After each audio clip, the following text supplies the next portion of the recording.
For 2,500 years, every great empire has followed a strikingly similar path from rise to dominance, then decline. Rome, Spain, Britain, and now America. Empires are not born wealthy. They are born disciplined. Sacrifice, unity, and vision forged their early strength. Historian Sir John Glubb noted that every major empire lasts about 250 years, roughly 10 generations, before it collapses under its own weight. The age of pioneers, the age of commerce, the age of affluence, the age of intellect, and finally, the age of decadence. The American Empire began around 1776, forged in revolution, innovation, and faith in freedom, the classic age of pioneers. From the 1800s onward, America entered its commercial age, fueled by invention, ambition, and opportunity. By 1945, America had emerged from war as the undisputed global leader, the new Rome of the modern age. Success brought ease. Luxury replaced struggle. The next generations forgot the hardship that built their empire.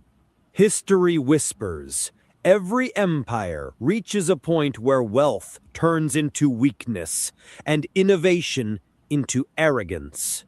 If the 250-year rule holds true, the American Empire, now nearly 250 years old, may be approaching its final phase. In the 19th and early 20th centuries, the American spirit transformed raw land into the engine of global production. The US dollar became not just a currency, but a promise, a symbol of stability and power. After World War II, the United States stood alone as the world's supplier, creditor, and protector, the empire of abundance. In 1944, world leaders met in Bretton Woods, establishing the dollar as the center of the global economy, backed by gold and forced by trust. America led in technology, medicine, and science. From moon landings to microchips, innovation became the new conquest. The American dream wasn't just an idea, it was an export. The world began to imitate American lifestyles, music, and wealth. Bases spread across the planet. The American flag flew over seas and skies, a symbol of protection and control. From Wall Street to Main Street, the nation believed its prosperity would never end. By the late 20th century, America was the unquestioned superpower, the richest, most influential nation in human history. But beneath the glory, the seeds of decline were already sown. Debt rising, discipline fading, and the cycle quietly turning toward its next phase. Empires rarely die in battle. They die in comfort. Wealth multiplies faster than wisdom. What was once a nation of builders becomes a nation of spenders. Debt replaces discipline. Factories close. Imports rise. The empire now consumes what others create. Printing replaces producing. Credit cards and deficits become the lifeblood of prosperity. As wealth concentrates, anger spreads. The rich retreat into castles of comfort, the poor into despair. Leaders argue instead of lead. Policies become performance. Truth becomes a weapon. Honor, duty, and restraint fade. Fame and pleasure take their place. Like Rome, the empire spreads itself thin, policing the world while neglecting home. Screens replace streets, and attention becomes the new currency. Empires collapse quietly, scroll by scroll. History's whispers grow louder. Economies strain, debt surges, faith fades. The empire stands proud, but hollow. The empire no longer falls in a single day. It erodes over decades. Currencies weaken, promises break, and trust dissolves. Interest consumes the empire's future. What once fueled growth now fuels decay. People begin to doubt the paper they once worshipped. Inflation becomes the silent thief of empires. Allies start questioning the empire's strength. Former partners seek independence. The world realigns. History never leaves a vacuum. As one empire falls, another rises quietly, patient, calculating, ready. Cities finally awaken. Protests, uncertainty, and demand for truth ripple through every city. Rome fell, Spain fell, Britain fell. Each believed it was different. Each ignored the same warning signs. From ashes, something new begins. Digital currencies, decentralization, and regional power blocks form. Gold, truth, and productivity regain meaning. Empires die, but principles survive. Every empire rises with courage and falls through corruption. The American empire now stands at the edge, its clock nearly struck. Empires don't die, they evolve. The question isn't whether America will fall, but what will rise in its place. So before we go any further, we'd like to start off giving all praises, honor, and glory to Yahweh, Ba'asham, Yahweh Shah, Ba'asham, Rachak, Kodash. Yahweh is the true name of our Heavenly Father, who the word ignorantly know as God, Jehovah, and Yahweh. Yahweh Shai is the name of our King, Lord, and Savior, who the word ignorantly know as Jesus Christ. Ba'asham, Rachak, Kodash is in the name of the Holy Spirit, and that's the inspiration given to us to edify only those that have been given the ears to hear. Double honors to our teachers, the apostles, bishops, and elders at Great Millstone, peace and salutations to the 144,000 in the elect scattered throughout the four corners of the earth. Shalom to the believers that subscribe and listen to this truth wholehearted through the spirit and power of Yahweh Ba'ashim Yahweh Shai. All right, we're the brothers here from the GMS Great Millstone, Memphis branch, coming at you with another live lesson. As you see, we've entitled the 250-year rule, Decadence and Decline. Okay. And of course, you know, yesterday was so-called Independence Day, the 4th of July. And you know, they celebrated this 250th year anniversary of America's so-called independence. And now, you know, we are here to tell you what that actually means. Okay. And now that the smoke has cleared, the dust has settled, you know, we understand, like the scriptures say, and if y'all can know, you want to read it, Ecclesiastes 7 and 8. And then can you get load up Isaiah 47 and 1 in the NLT? Yeah, you know, the scriptures tell us, okay, how we ought to feel about the end of a thing. You know, it's better that way. All right. So, Lord, will you be edified, you know, as we flow in the spirit with this lesson? You got it, Yaganan. I'll pull it up on the screen. You can go ahead and start reading. Okay, Con. This is Ecclesiastes 7 and verse 8. It says, better is the end of a thing than the beginning thereof. And the patient in spirit is better than the proud in spirit. Yeah, because this is what we actually been waiting for. All right.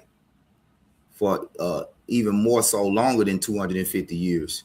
Okay. Now the 250-year rule, we're going to get into it. Okay. But like, you know, what it reads here in Ecclesiastes 7 is better that this empire ends. And it's better that we are in the end of America's empire, okay, which in the scriptures is known as Babylon the Great. So, can you take us to the Isaiah 47? The Isaiah 47 and 1. I don't know if you heard me. I seem like you having a connection problem. You keep getting kicked out. But if you can get Isaiah 47 and 1, brother, if you can hear me, I'm gonna put it up on the screen. Yeah, I don't know what's going on, but I got it. Yeah, I wanted you to get it in the NLT too. Come, I got you. Okay, you can go ahead and start reading. This Isaiah 47:1 in the NLT. It reads, "Come down, virgin daughter of Babylon, and sit in the dust." And the virgin daughter of Babylon is indeed America. You know, no and if buts about it. Okay, Mystery Babylon in the scriptures is America. Go ahead. Sit on the ground, there is no throne, O daughter of the Chaldeans. For thou shalt Yeah. know. No, I think you skipped back to the KJV. It didn't say sit Oh, on my the bad. Yeah. Slide, bro. It's all good. All right. From the top again, Isaiah 47:1 in the NLT. Come down, virgin daughter of Babylon, and sit in the dust. For your days of sitting on the throne have ended. Yeah, that's the key, right? Your days of sitting on the throne have ended. This is what the 250-year rule tells us, right? That your time of being on the throne comes to an end after 250 years. Empires come to an end. So it's the rule, which means America is not the exception. All right. Because at the end of the video, the question was, who will be next? You know, what's coming after? All right. And just like Second Ezra 6 and 7 says, Esau is the end of the world, and Jacob is the beginning of that which followed, which pretty much this is a continuation of what we were going into yesterday. But I just want to pull up, you know, some more scriptures and get into some other things that I was searching out today. And specifically what stage of the 250-year rule we're in, as it does have stages. But go ahead and finish that, and I'm gonna get that pulled up with the stages. Come, it said, for your days of sitting on the throne have ended, O daughter of Babylon, Never again will you be the lovely princess, tender and delicate. Yeah, never again. Okay, so it ain't no coming back. You know, it ain't no rising from the ashes. It ain't no going in the bunkers, and when the smoke clears, you know, you come up and start colonizing the earth again. That shit ain't gonna happen. I'm telling you what's gonna happen when you come up out of them bunkers. First of all, you ain't gonna come up out on your own will. You're gonna come up out of them bunkers in chains. All right. And that is the end, like Steven said on Django. Yeah. That's the end of your rule. Yeah. Gonna throw you in the hole. Turning big rocks to little rocks. Yeah, because it's gonna be a lot of shit to clean up for you elites. You know, you think you're gonna escape. You know, the scriptures say we're gonna do what? We're gonna sever out, continue employment. Yeah, Shalom, you know, all of y'all some Shabrakatah, you know, the water for tuning in. Shalom, brother. Hey, Shalom. Yep. So I want to I want to pull up this 250-year rule breakdown from Google. And you know, are you in there? You can read it if you can see it on the screen.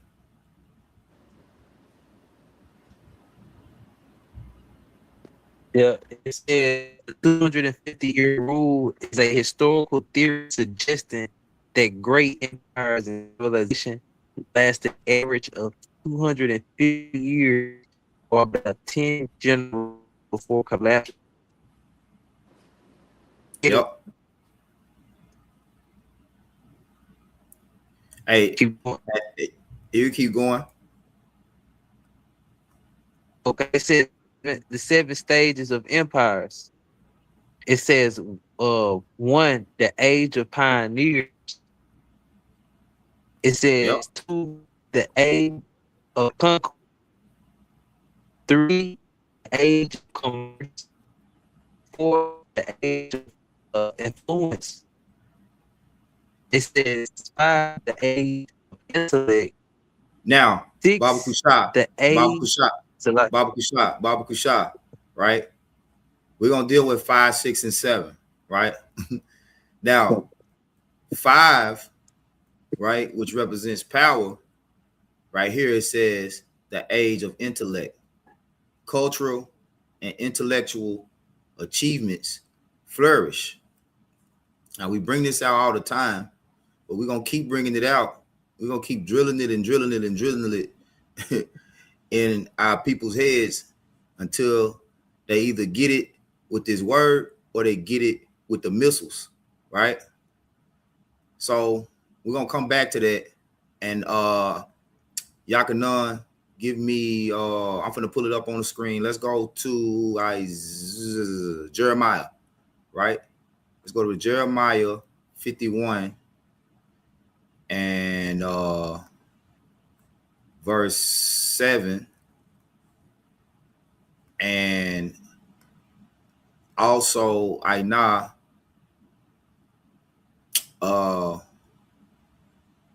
we're gonna get the words in the etymology. Put an etymology up. You can start reading whenever you get there, brother. Okay, come. This is Jeremiah 51 and verse 7. It says, Babylon have been a golden cup in the Lord's hand, that made all the earth drunken.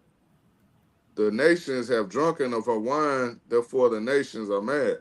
All right. So it says, and in that cup in the Lord's hand, all right, means that America has always been like the scriptures say, the earth is given into the hands of the wicked. The power of the earth is in the hand of the Lord. So America has always been set up with this dominance and this rule in the earth because the Lord gave it to Esau, Edom. The Lord allowed America to reach this great height, and through pride, okay, now we are at its fall because of its great pride, right? Now we are at its fall. So the philosophies, that's what's in that golden cup, pretty much the way that Esau Edom governs the earth through its knowledge of wickedness. That's what's in this cup. Its philosophies, its education system, okay? Its religion, all of those things are part of what's inside of the cup, okay? And the Lord allowed Esau Edom to build up this so-called nation, this so-called country, through these different ideologies, but this is what has ultimately made the whole entire earth corrupt. Okay, America has corrupted the whole entire earth by the means of its wicked rule. Okay, so it say what? Therefore, the nations are mad.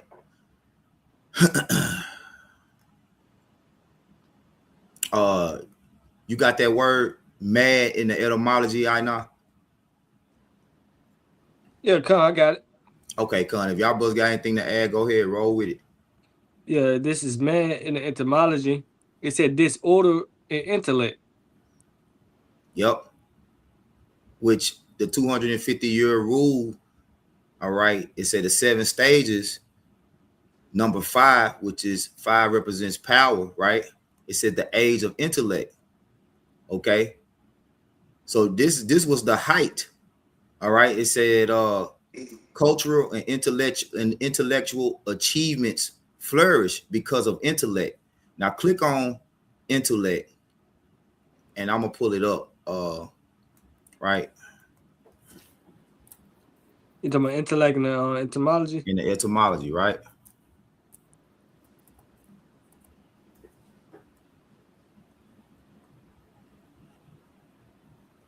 Intellect and etymology said the sum of the cognitive faculties.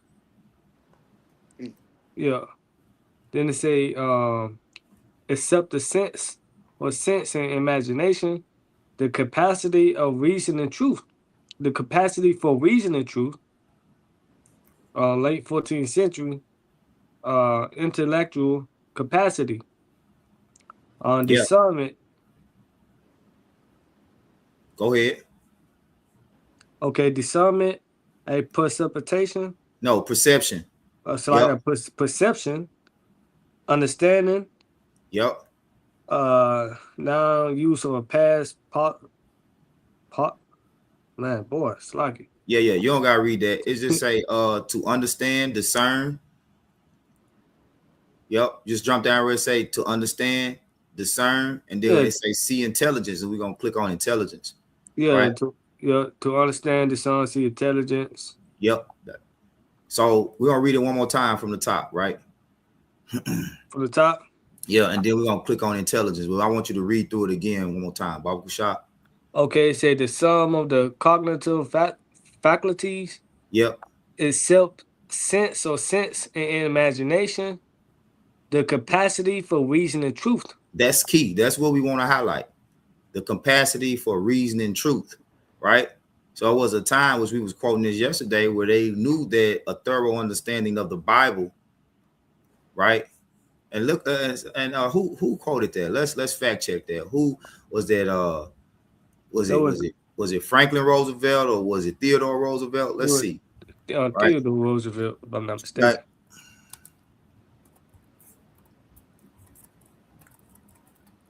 But the most interesting thing about the word intellect is that it says it's the ability to reason truth, you know, and we know that the truth of the whole world is in the Bible.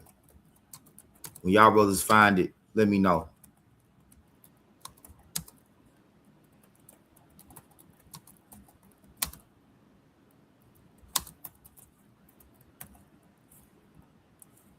I'm typing it in, so I think it was Theodore Roosevelt. Yeah, it was Theodore Roosevelt, right? It said the statement of thorough knowledge of the Bible is worth more than a college education.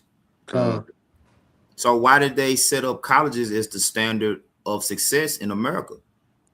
Because they know that would ultimately take people away from the truth. And when you are not able to reason truth, you're easily deceived and people can capitalize. So it was a capitalization tactic because people are in the most debt going to what? To college, learning all these fucking philosophies, learning all these different theories, the Darwin theory, the Big Bang theory, the evolution theory, you know, all of that bullshit. You go to college to lose, and I mean, you go to college to learn and lose, right? Well, as we say, you come out of college after 4 years, to $200,000 in debt. Yep. Right. So it says,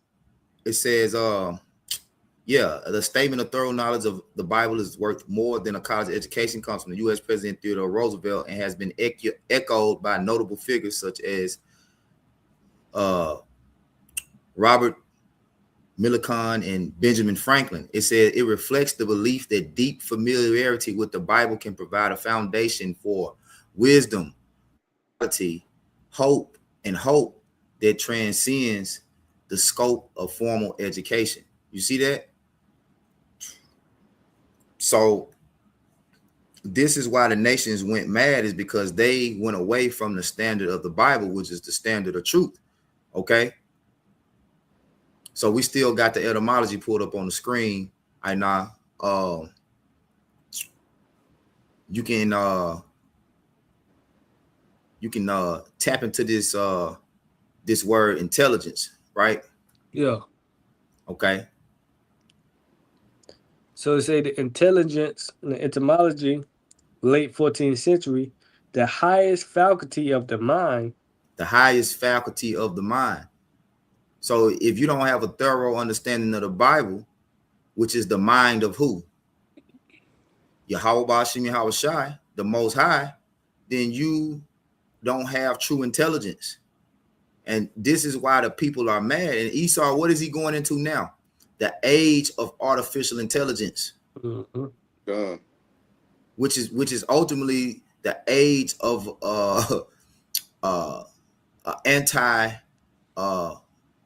anti-Messiah, age of life, anti-life, right? An age against the mind of the Most High is really what I was trying to put it. An age of being against the mind of the Most High, and that's what these figureheads now that are set up to rule over the people, which they call them technocrats. You know, this is the mindset that they have, is that we don't need the Most High, we don't need God. You know, technology is our God. Salaki. You got it. Now I remember it was a guy that said that capacity for comprehending general truths. I think the brother can hear. You got it, y'all. You got it, y'all. Can y'all hear me? Yeah, I hear you. Okay. Yeah, I was just saying about that guy. Basically, what was his name? Neuro Harari or whatever. Yeah, you are Harari.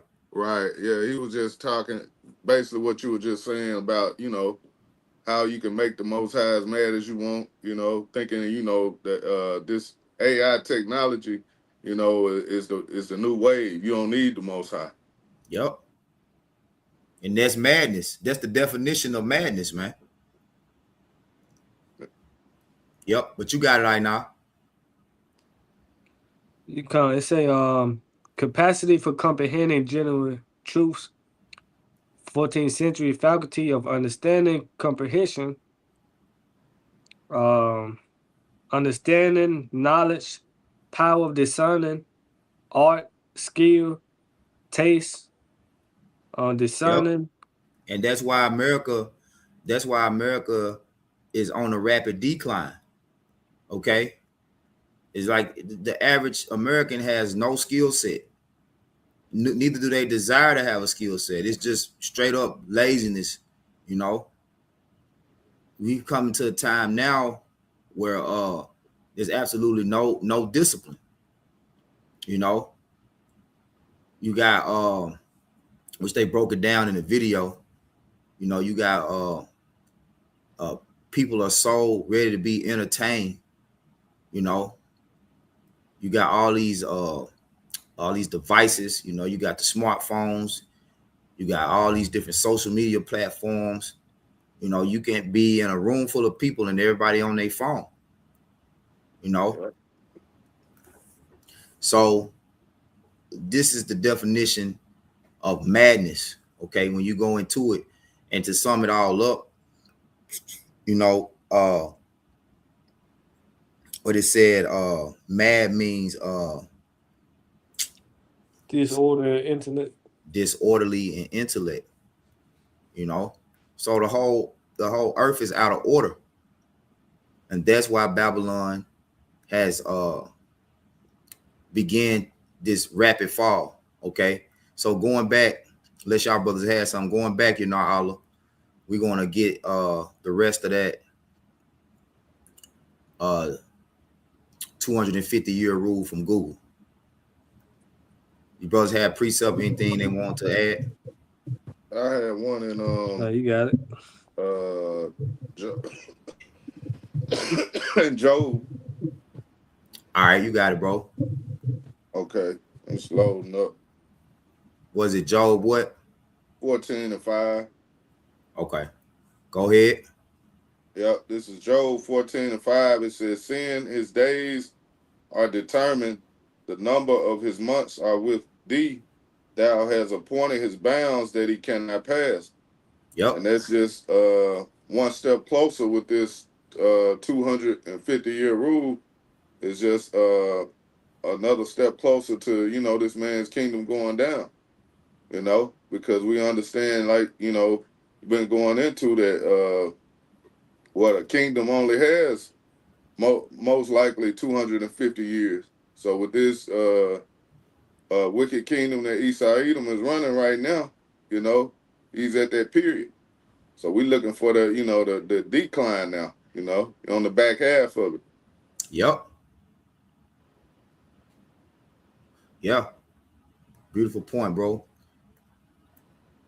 All right, are you still there? All right, here we go.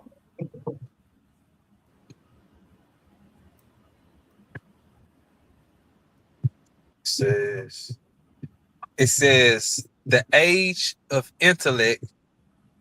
Then it says the age of decadence. Yeah, or decadence. Decadence. Right? Okay. Did you get this word decadence? Oh, Salakia.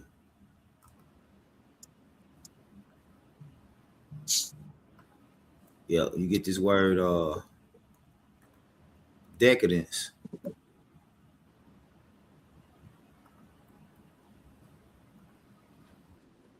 Says moral and cultural decline is characterized by excessive indulgence in pleasure or luxury. Yep. That's fire. And that's where we at. That's where America is with it. That's where they at with it. Excessive indulgence in pleasures. All right. So you got it, bro. Then it says that the age of decline. Did it say that? Because the defined word right there. Yep, the age of decline. You can read all of it. Yep. And it says the age of decline, collapse caused by internal moral decay and economic instability.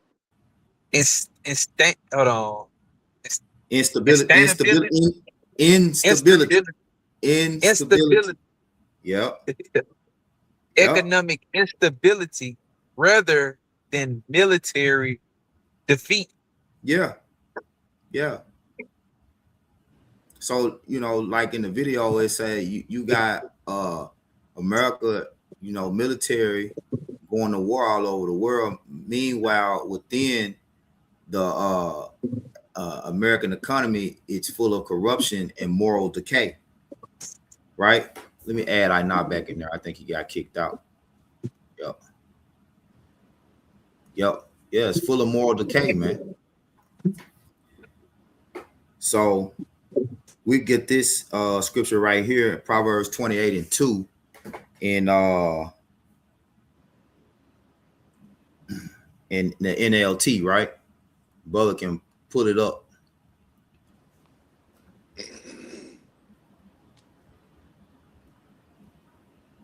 Whoever get there first can call and read it. I'm pulling it up on the screen. The Proverbs. Yep, Proverbs 28:2 in the NLT.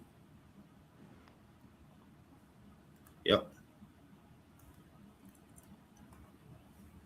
If you got it, you go ahead and read it, bro. I'll catch up. Man. God damn.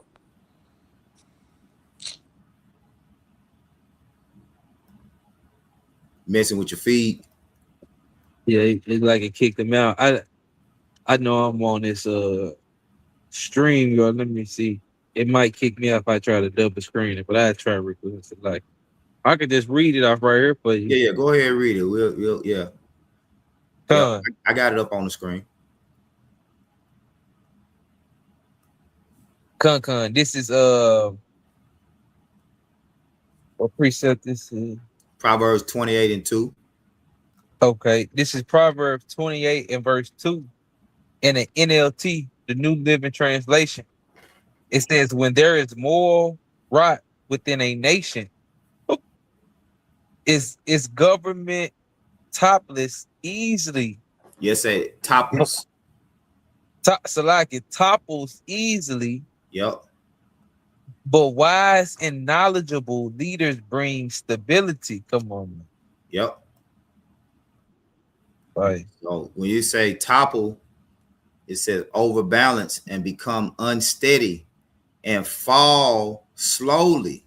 It remind me of Salaki. Go I was ahead, gonna bro. say, it remind me of that little what's the little song of Humpty Dumpty you learned in school? Yeah, sit on the wall. Humpty Dumpty had a Yeah, great fall. yeah. All the king horse, all the Yep. come in, come put Humpty Dumpty back together again. Cause that's that topples, falling over easily. No Yep. stability. Yep. Hey, and what the scriptures say, we'll get this Isaiah 33 and 6, right? Which is further proving Theodore Roosevelt, even though he was a demon, right? It's further proving that that quote is accurate, right? Isaiah 33 and 6, right? Says what? I'll read it. It said, wisdom and knowledge shall be the stability of thy times, right? So through the philosophy of Babylon the Great, the world has become mad, which means disorderly in intellect. We went into that, which means that they don't have a mind towards the Most High. Their reasoning is outside of the mind of the Most High. And whenever you reason outside of the mind of the Most High, you're going to be in state. You're not going to have any stability. You're going to be corrupt. You know, you're going to be filthy. You're going to be perverse.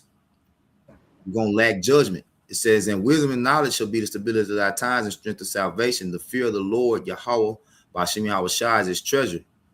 Okay. So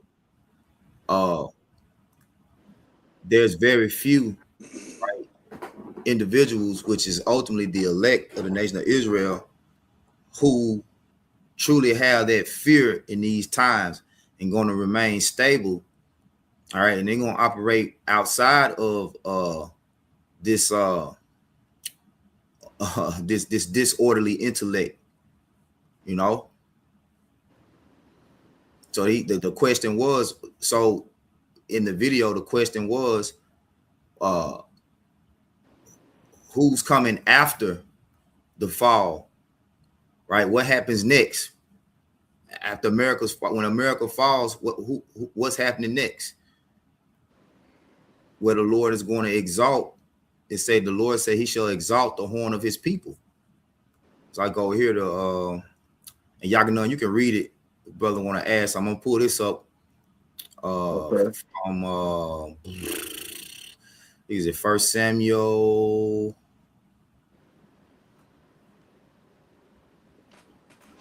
Let me see. Yep, the First Samuel. Start at 5, bro. What you want? First Samuel what? 2 and 5. Yep, I got it up on the screen, I think. Can you see it? Yeah. Yeah, kind. So like is I'm letting this phone load. Oh, it's all good. Okay. You said First Samuel 2 and 5. Yep. All right. This is First Samuel 2 and verse 5.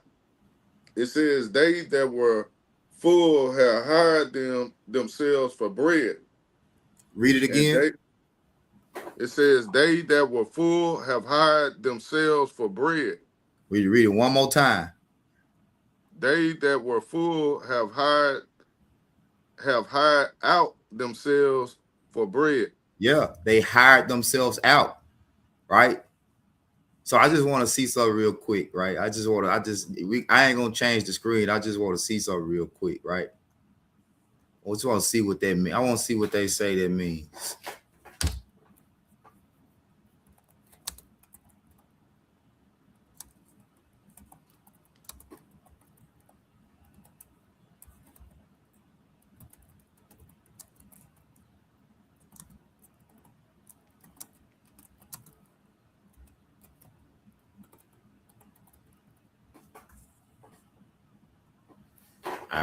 So I typed in, what does hire themselves out for bread mean in the Bible?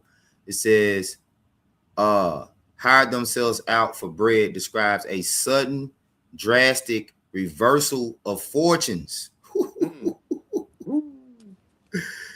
It says illustrates a scenario where formerly wealthy or self-sufficient people lose everything.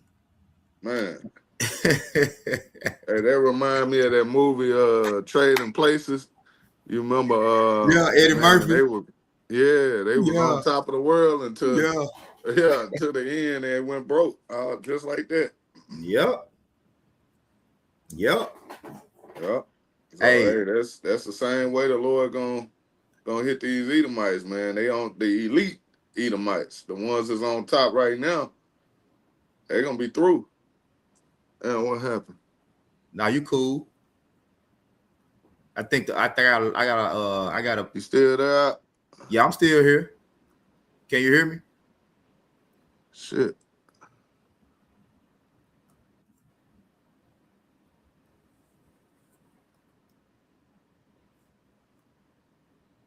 Yeah, it's probably a weather kicking. You come back in, bro.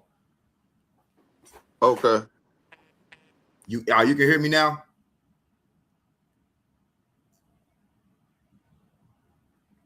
Okay. Brother's gonna tap back in, then we're gonna continue the lesson. We're gonna wrap it up in a minute though.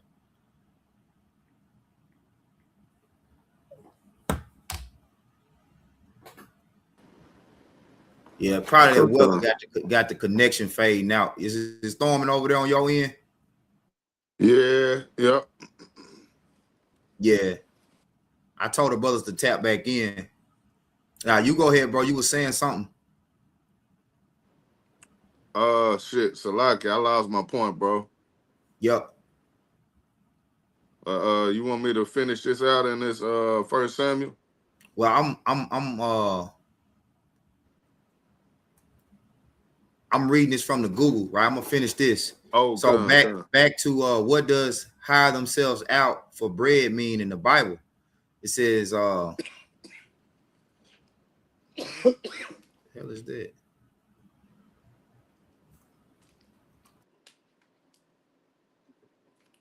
What the hell happened?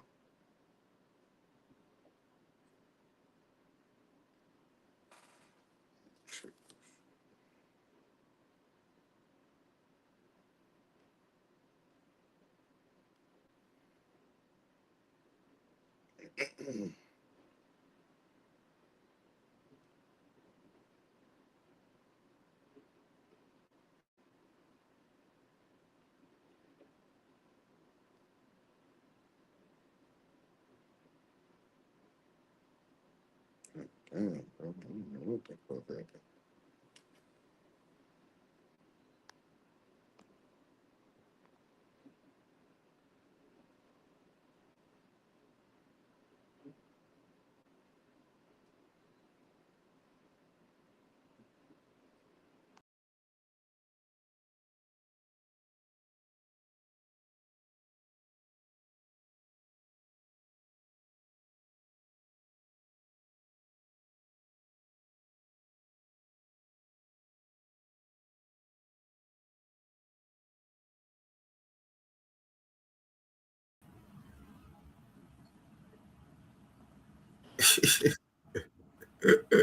Man, bro, I'm like, what the fuck happened?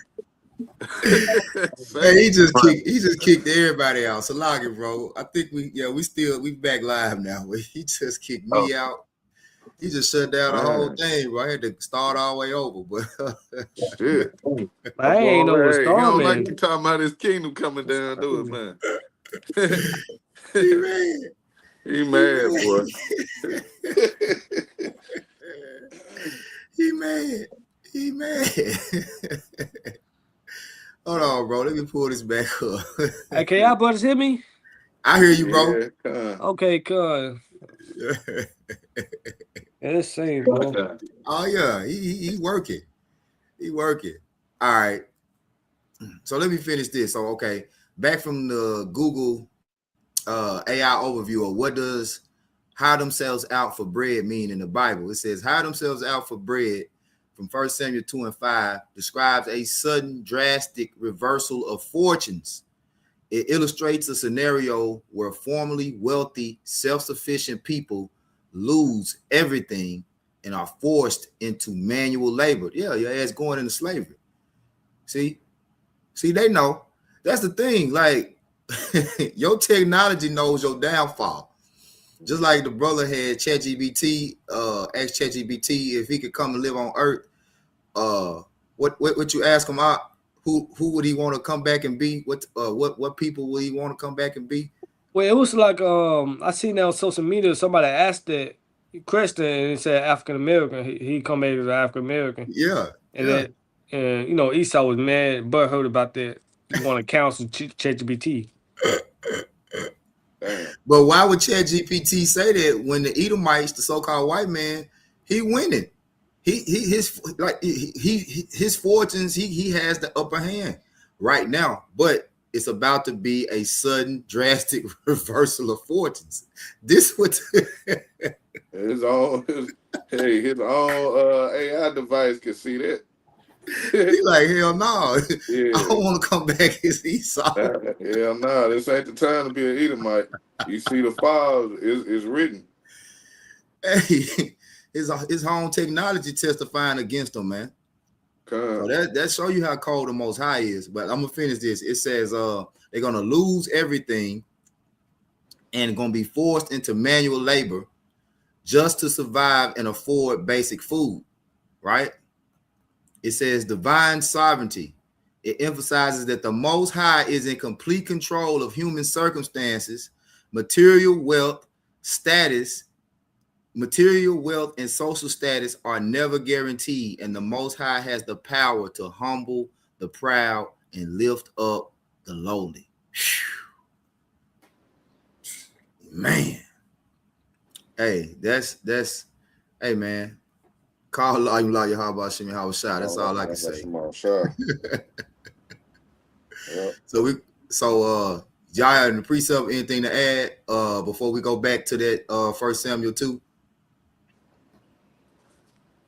As a matter of fact, okay, let me pull up precept.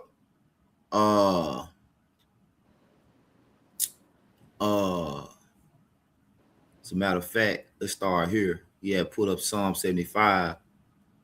So this Psalm 75 and 6. This is from GMS Lookup 441. The brother Aina subscribe. Psalm 75 and 6. For promotion cometh neither from the east, nor from the west, nor from the south, but the Most High is the judge. He put it one and set it up another. Verse 8. For in the hand of the Lord there is a cup, and the wine is red, and it is full of mixture, and he poureth out the same. But the dregs thereof, all the wicked of the earth, we didn't get the end of it. All the wicked of the earth shall drink. So I put on there, it say shall wring them out and drink them. I don't see it. You put it on the comment board? Yeah, I thought I did. Yeah, I see it on mine when I did it. Okay. Yeah, for some reason Satan messed up the car. Maybe when you put it on there, it kicked it out and didn't take it, right? But yeah. Damn. So they're gonna drink of that cup, you know, and that cup that cup gonna be slavery, man. Okay. Just like it say, you're gonna go into manual labor. The scriptures say that we're gonna sever out continual employment. But you go ahead with yours, Allah.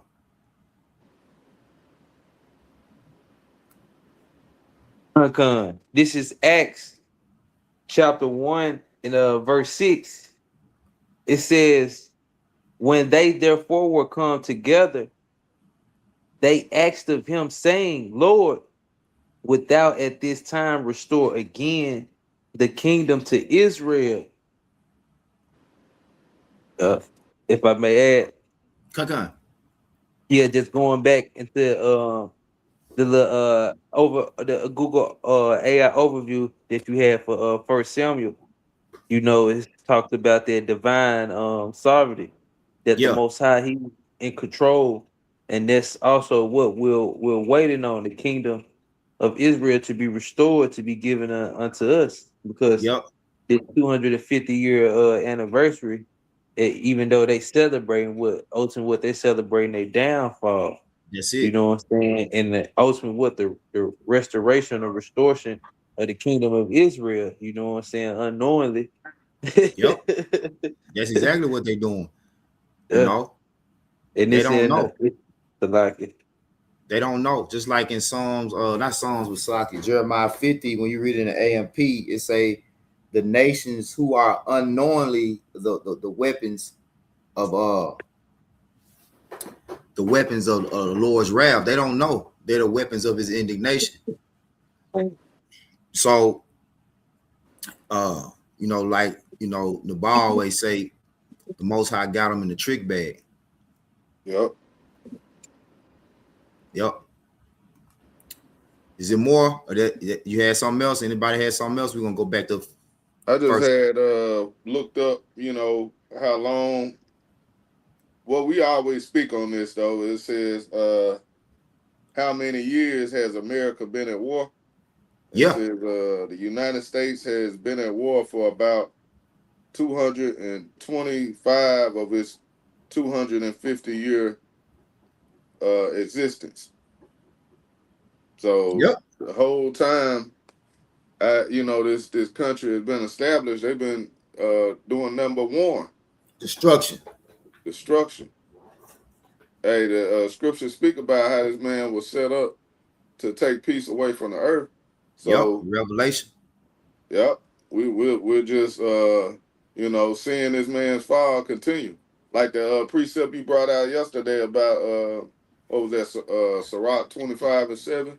Yeah. But said he that liveth to see the fall of his All of enemy, his man. enemy. It's really a beautiful time, man, to be alive to see this, you Yep. know, and to see the Lord stripping this man of his power. Yep. Just the best time. Right. We in that time of his decadence and his decline.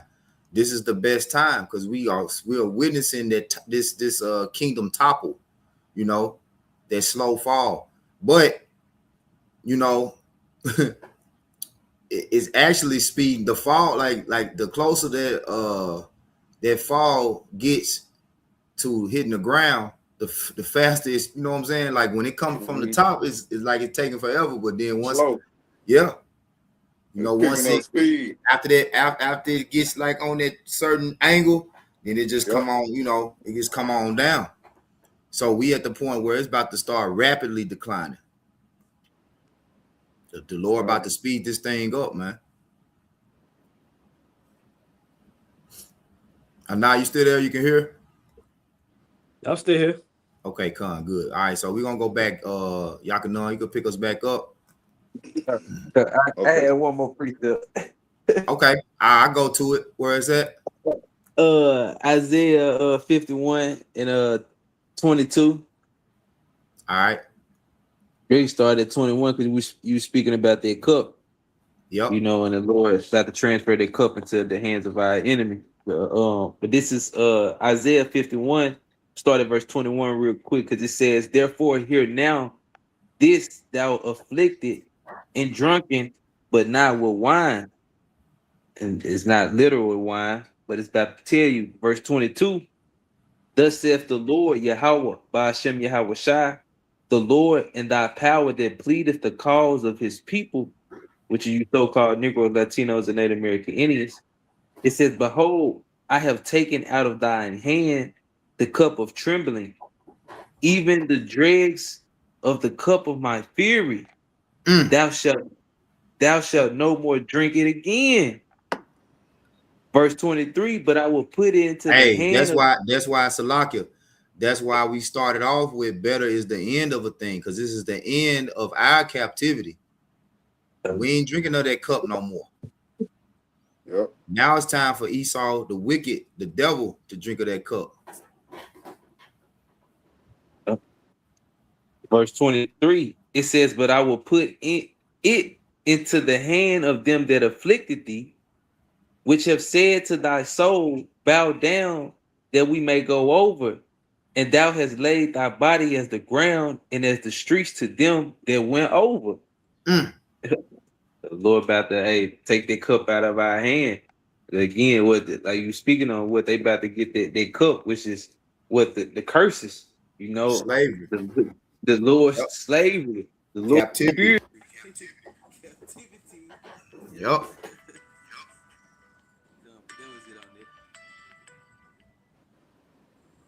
All right. That was it, bro.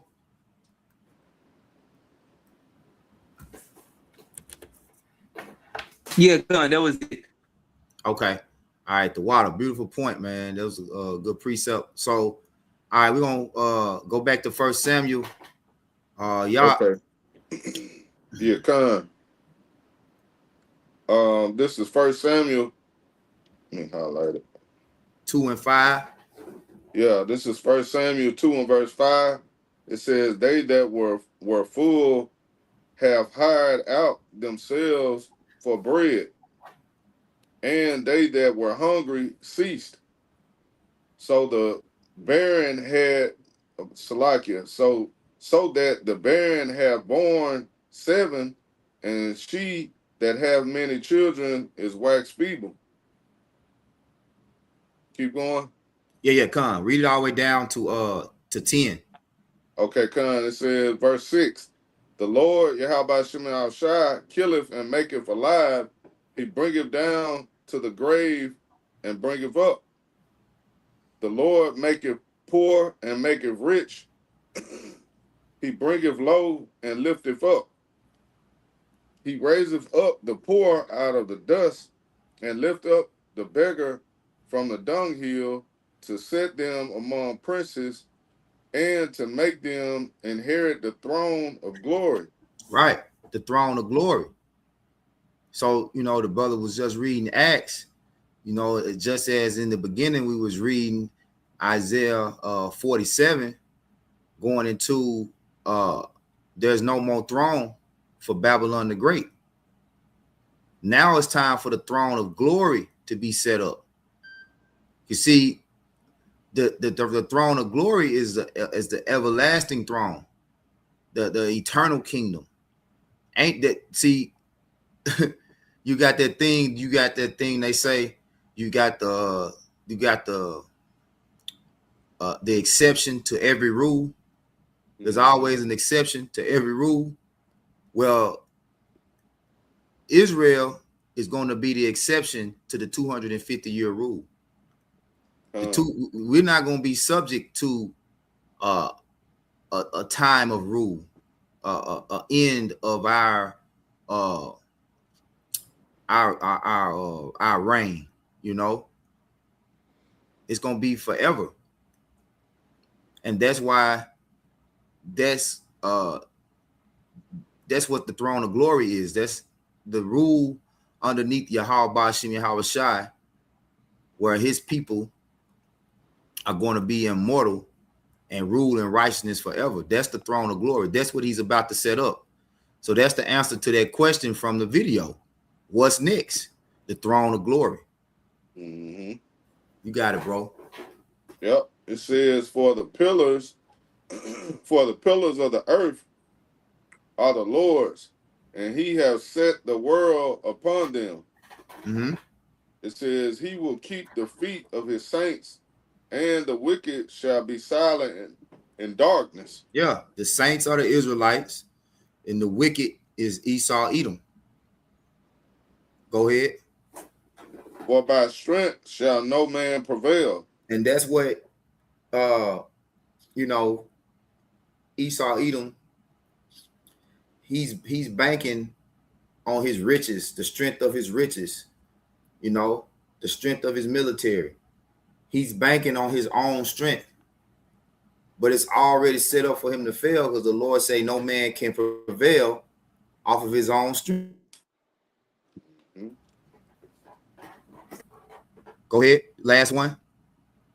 And it says, the adversaries of the Lord shall be broken to pieces, out of heaven shall he thunder upon them. The Lord shall judge the ends of the earth, and he shall give strength unto his king and exalt the horn of his anointed. There you go. Which we know, again, who was the anointed, the elect of the nation of Israel. Okay? It's his chosen. I want to get this one. And if brothers got any clauses they want to add, they can as well. Yeah, I had this on I just put on the comment board. Sirach right. 47:11. Okay, come, I got you. Just going back in that throne of glory. You got it. It say the Lord Yahweh B'Shem Yahushua took away his sins and exalted his horn forever. He gave him a covenant of kings and a throne of glory in Israel. Woo! There you go. The throne of glory is not subject to the 250-year rule, man. You know? The horn forever, power forever. You know? Should have let me get mine first. God, I don't even want to get mine no more. yeah, and it's beautiful because this pretty much going to King David, which the house of David is coming back. And that's the throne of glory right there, the house of David. And who's gonna be ruling? The chief king Yahweh Shah, man. Yep. Hey, it's beautiful. Yep. So I don't got nothing else after that, bro. Unless y'all brothers had Salaki. Nah, it's cool. It's cool. Hey, hey. Points been made, and again, we pray that you were edified. We'd like to give all praises, honor, and glory once again to Yahweh. Yahweh B'Shem Yahushua, B'Shem Hakadash. All right, double honors again to our apostles, bishops, and elders. Kwam Yasharala, Baba Ball, Shalom. Yeah. Oh.